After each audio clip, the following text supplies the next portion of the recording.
আর এক ফোনে বাংলা এবার নজর রাখতে হচ্ছে ওয়েদার আপডেটের দিকে। রাজ্য জুড়ে 7 দিন শীতের ইনিংস, অবাধে ঢুকছে উত্তরে হাওয়া।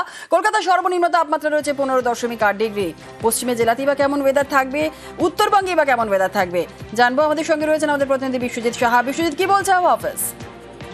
দেখো, গতকাল যে তাপমাত্রা ছিল তার থেকে সামান্য বেড়েছে, তবে 15 ডিগ্রি সেলসিয়াসের ঘরেই কলকাতার তাপমাত্রা। যেমন কলকাতায় সামান্য বেড়েছে, তেমনি রাজ্য জুড়েই তাপমাত্রা খুব একটা বেশি বাড়বে না, অর্থাৎ 1 ডিগ্রি সেলসিয়াসের মধ্যে ওঠানামা করবে। অর্থাৎ উপকূল ও সংলগ্ন জেলা দক্ষিণবঙ্গের ক্ষেত্রে যদি ধরা হয় তাহলে 14 থেকে 16 ডিগ্রি সেলসিয়াসের মধ্যে, এবং যে তাপমাত্রা থাকবে পশ্চিমের জেলাগুলিতে 11 থেকে 13 ডিগ্রি সেলসিয়াসের মধ্যে আগামী 7 দিন থাকবে।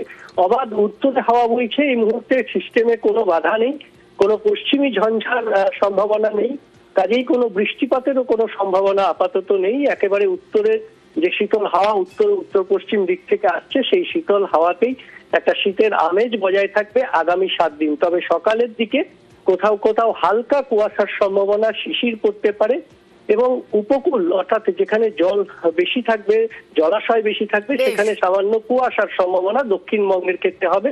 বেশ, একেবারে। আর উত্তরবঙ্গের দিকে যদি নজর রাখি, উত্তরবঙ্গে কিন্তু 7 দিন শীতের ইনিংস থাকছে। দার্জিলিং এ সর্বনিম্ন তাপমাত্রা রয়েছে 5 ডিগ্রি, আর আগামী 7 দিন থাকবে শীতের আমেজ।